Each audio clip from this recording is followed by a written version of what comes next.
सीवान के दरोगा राय कॉलेज में मौलाना मजहरुल हक साहब की जयंती मनाई गई। इस मौके पर बाहर से आए देश के पत्रकार उर्वरेश जी के साथ कई विद्वान शामिल हुए और सभी लोगों ने संयुक्त रूप से सबसे पहले मौलाना साहब के तैलचित्र पर माल्यार्पण कर और कैंडल जलाकर इस कार्यक्रम का शुरुआत किया। उसके बाद सभी वक्ताओं ने एक एक कर मौलाना साहब के बताए गए रास्तों पर चलने की लोगों से अपील की और उनके बारे में प्रकाश भी डाला। एटीएन लाइव के लिए सोमेश कुमार सिंह की रिपोर्ट।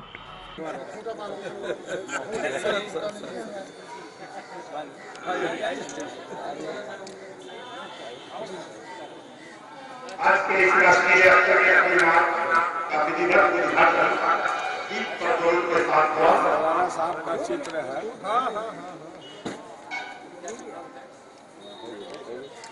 लगा दीजिए सर। हाँ हो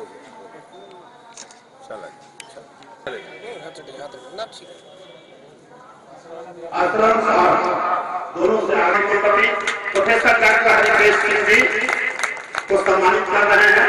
संस्थापक सचिव श्री अटल बिहारी चौधरी जी,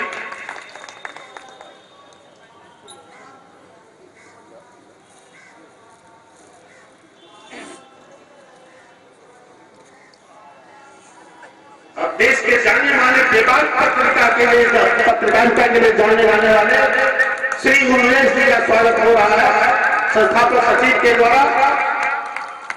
के साथ अपनी वाणी को विराम देते हुए हारून भाई आप अपना कार्यक्रम करिए।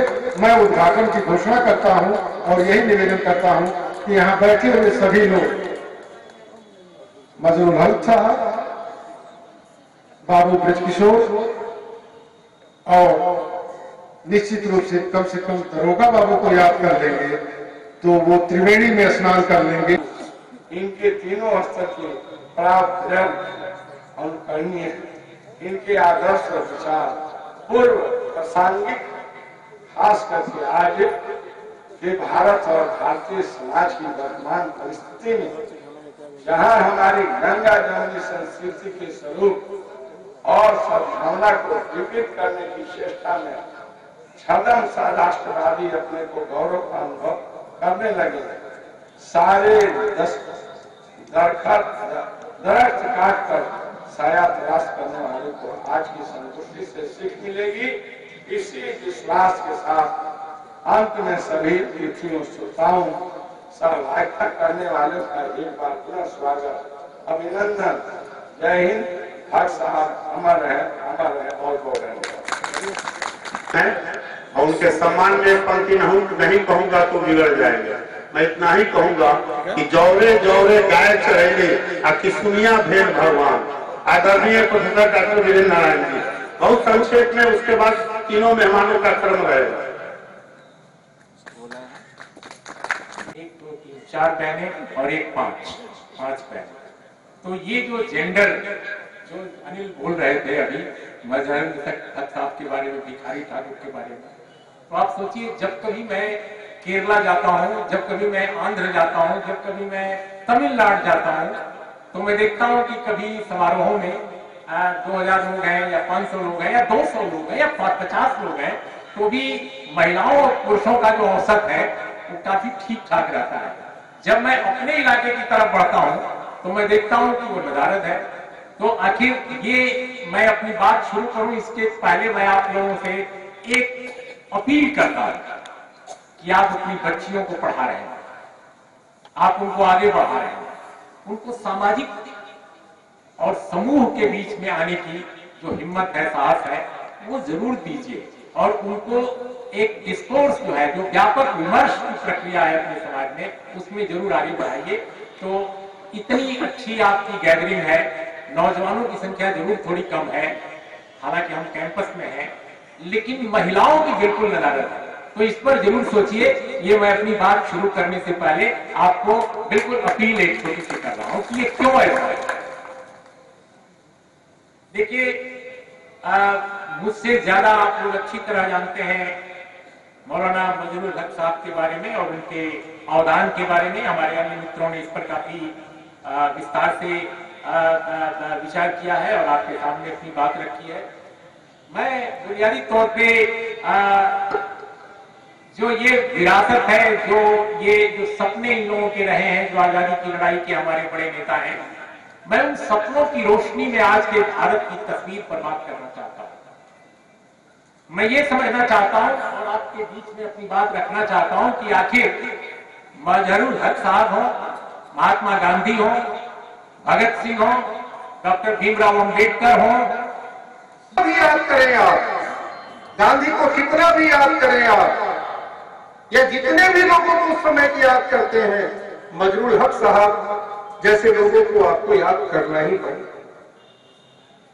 मेरी जो चिंता की बात जो है, जो मैं सबसे ज्यादा परेशान हो रहा हूं इस समय, और जो हमें सोचना चाहिए, उस समय मजहरुल हक साहब को, मजहरुल हक साहब जिस समय जन्म ले रहे हैं, जिस समय बड़े हो रहे हैं, जिस समय उनके भीतर देश को बनाने की बात आ रही है, एक सपना उनके भीतर पैदा हो रहा है, अगर वैसा वातावरण ही हम समाप्त कर देंगे तो क्या कोई मजहरुल हक फिर पैदा होगा? नहीं होगा। आप कहते हैं एपीजे अब्दुल कलाम, एपीजे अब्दुल कलाम, आज आप एपीजे अब्दुल कलाम का नाम लेते हैं, लेकिन जिस समय अब्दुल कलाम बने उस समय को याद कीजिए, वो कौन सा समय था और किसने उनको बनाया। बनने के बाद की बात नहीं है, जिसने बनाया, जिस समय ने बनाया, वो समय को हम याद करें, और उस समय को अगर हम नहीं बचा के रखेंगे तो कोई मजहरुल हक साहब और कोई कलाम साहब नहीं बन सकता। आज अब क्या हम पैदा कर रहे हैं, कैसे लोगों को हम पैदा कर रहे हैं, कैसे लोग आजकल बन रहे हैं, इस पर जरा गौर करने की जरूरत है। और इसके लिए मैं अपनी बात मजहरुल हक साहब के साथ साथ जो कुछ उस समय देश में चल रहा था वो मैं आपके सामने रखना चाहता हूं। एक तो बात की आपको नए सिरे से, एक सिरे से इस बात को खारिज कर देना चाहिए, इस बात को एक सिरे से खारिज कर देना चाहिए कि अंग्रेजों ने बीज रोपा यहां पर सांप्रदायिकता। मैं ये नहीं मानता, ये मैं नहीं मानता कि अंग्रेजों की देन है। मैं ये मानता हूं कि अंग्रेजों से पहले, अंग्रेजों से आने से पहले ये जो पूरी सामाजिक हमारी व्यवस्था थी, उसमें वो विभाजन की दीवार थी। अंग्रेजों ने उसको चौड़ा किया, उसको लंबा किया, उसको मोटा किया, आप जो कहना हो कह लीजिए, लेकिन वो दीवार थी। ठीक उसी तरह से दीवार थी जैसे हमारे समाज में ऊंच नीच का भेदभाव था, कोई नीचा है कोई छोटा है। अंग्रेजों ने तो ये विभाजन नहीं किया, अंग्रेजों ने तो कोई नहीं कहा कि अछूत यहां हमारे समाज में होगा, अहित जो होंगे वो क्षुद्र होंगे, ये तो अंग्रेजों ने नहीं कहा। ये तो अंग्रेजों ने जो विभाजन है हमारे यहाँ, वो अंग्रेजों की देन नहीं है। जब ये बात सामने हमारे सामने आती है और जब हम ये कहते हैं कि हमारा 3000 पुराना ग्रंथ है, 4000 पुराना ग्रंथ है, तब से ये व्यवस्था चली है।